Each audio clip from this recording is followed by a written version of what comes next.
இன்றைய திருப்பலி வாசகங்கள். ஆண்டவரின் தோற்றமாற்றம் விழா. முதல் வாசகம். அவருடைய ஆடை வெண்பனி போல இருந்தது. இறைவாக்கினர் தானியேல் நூலிலிருந்து வாசகம். அதிகாரம் 7, இறைவசனங்கள் 9 முதல் 10 மற்றும் 13 முதல் 14 முடிய. நான் பார்த்து கொண்டிருக்கையில் அரியணைகள் அமைக்கப்பட்டன. தொன்மை வாய்ந்தவர் அங்கு அமர்ந்தார். அவருடைய ஆடை வெண்பனி போலவும் அவருடைய தலைமுடி தூய பஞ்சு போலவும் இருந்தன. அவருடைய அரியணை தீ கொழுந்துகளாயும் அதன் சக்கரங்கள் எரி நெருப்பாயும் இருந்தன. அவர் முன்னிலையிலிருந்து நெருப்பாலான ஓடை தோன்றி பாய்ந்தோடி வந்தது. 10,000 பேர் அவருக்கு பணி புரிந்தார்கள். பல கோடி பேர் அவர் முன் நின்றார்கள். நீதிமன்றம் தீர்ப்பு வழங்க அமர்ந்தது. நூல்கள் திறந்து வைக்கப்பட்டன. இரவில் நான் கண்ட காட்சியாவது, வானத்தின் மேகங்களின் மீது மானிட மகனை போன்ற ஒருவர் தோன்றினார். இதோ, தொன்மை வாய்ந்தவர் அருகில் அவர் வந்தார். அவர் திருமுன் கொண்டு வரப்பட்டார். ஆட்சி உரிமையும் மாட்சியும் அரசும் அவருக்கு கொடுக்கப்பட்டன. எல்லா இனத்தாரும் நாட்டினரும் மொழியினரும் அவரை வழிபட வேண்டும். அவரது ஆட்சி உரிமை என்றும் உள்ளதாகும். அதற்கு முடிவே இராது. அவரது அரசு அழிந்து போகாது. ஆண்டவரின் அருள்வாக்கு. இறைவனுக்கு நன்றி. பதிலுரை பாடல். திருப்பாடல் 97, இறை வசனங்கள் 1, 2, 5, 6 மற்றும் 9. பல்லவி. உலகனைத்தையும் ஆளும் உன்னதராம் ஆண்டவர் ஆட்சி செய்கின்றார். ஆண்டவர் ஆட்சி செய்கின்றார். பூவுலகம் மகிழ்வதாக. திரளான தீவு நாடுகள் களி கூறுவனவாக. மேகமும் காரிருளும் அவரை சூழ்ந்துள்ளன. நீதியும் நேர்மையும் அவரது அரியணையின் அடித்தளம். பல்லவி. உலகனைத்தையும் ஆளும் உன்னதராம் ஆண்டவர் ஆட்சி செய்கின்றார். ஆண்டவர் முன்னிலையில், அனைத்துலகின் தலைவர் முன்னிலையில் மலைகள் மெழுகென உருகுகின்றன. வானங்கள் அவரது நீதியை அறிவிக்கின்றன. அனைத்து மக்களினங்களும் அவரது மாட்சியை காண்கின்றன. பல்லவி. உலகனைத்தையும் ஆளும் உன்னதராம் ஆண்டவர் ஆட்சி செய்கின்றார். ஏனெனில் ஆண்டவரே, உலகனைத்தையும் ஆளும் உன்னதர் நீர். தெய்வங்கள் அனைத்திற்கும் மேலானவர் நீரே. பல்லவி. உலகனைத்தையும் ஆளும் உன்னதராம் ஆண்டவர் ஆட்சி செய்கின்றார். இரண்டாம் வாசகம்.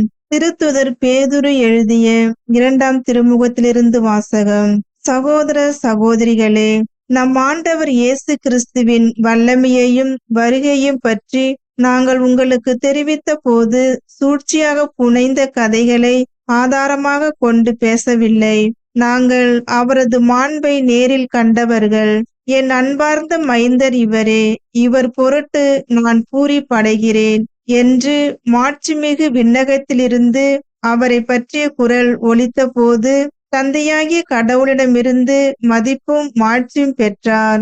தூய மலையில் அவரோடு இருந்தபோது விண்ணிலிருந்து வந்த இக்குரலொலியை நாங்களே கேட்டோம். எனவே இறைவாக்கினர் கூறியது இன்னும் உறுதியாயிற்று. அவர்கள் கூறியதை நீங்கள் கருத்தில் கொள்வது நல்லது. ஏனெனில் பொழுது புலர்ந்து விடிவெள்ளி உங்கள் இதயங்களில் தோன்றும் வரை அது இருண்ட இடத்தில் ஒளிரும் விளக்கை போன்றது. ஆண்டவரின் அருள்வாக்கு. இறைவனுக்கு நன்றி. நற்செய்திக்கு முன் வாழ்த்தொலி. அல்லேலுயா, அல்லேலுயா.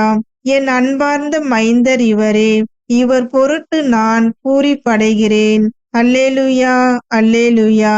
நற்செய்தி வாசகம். அவரது முகம் கதிரவனைப் போல் ஒளிர்ந்தது. மத்தேயு எழுதிய தூய நற்செய்தியிலிருந்து வாசகம். அதிகாரம் 17, இறை வார்த்தைகள் 1 முதல் 9 முடிய. அக்காலத்தில் இயேசு பேதுருவையும் யாக்கோபையும் அவர் சகோதரரான யோவானையும் ஓர் உயர்ந்த மலைக்கு தனிமையாக கூட்டிக் கொண்டு போனார். அங்கே அவர்கள் முன் அவர் தோற்றம் மாறினார். அவரது முகம் கதிரவனைப் போல் ஒளிர்ந்தது. அவருடைய ஆடைகள் ஒளி போன்று வெண்மையாயின. இதோ, மோசேயும் எலியாவும் அவர்களுக்கு முன் தோன்றி இயேசுவோடு உரையாடி கொண்டிருந்தனர். பேதுரு இயேசுவை பார்த்து, ஆண்டவரே, நாம் இங்கேயே இருப்பது நல்லது.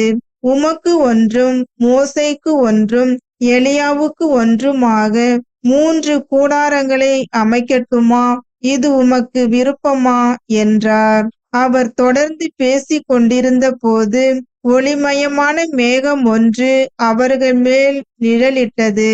அந்த மேகத்தினின்று, என் அன்பார்ந்த மைந்தர் இவரே, இவர் பொருட்டு நான் பூரிப்படைகிறேன், இவருக்கு செவி சாயுங்கள் என்று ஒரு குரல் ஒலித்தது.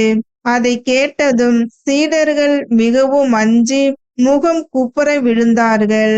இயேசு அவர்களிடம் வந்து அவர்களை தொட்டு, எழுந்திருங்கள், அஞ்சாதீர்கள் என்றார்.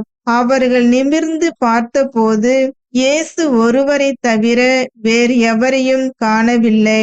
அவர்கள் மலையிலிருந்து இறங்கி வந்தபோது இயேசு, மானிட மகன் இறந்து உயிருடன் எழுப்பப்படும் வரை இக்காட்சியை பற்றி எவருக்கும் சொல்லக்கூடாது என அவர்களுக்கு கட்டளையிட்டார்.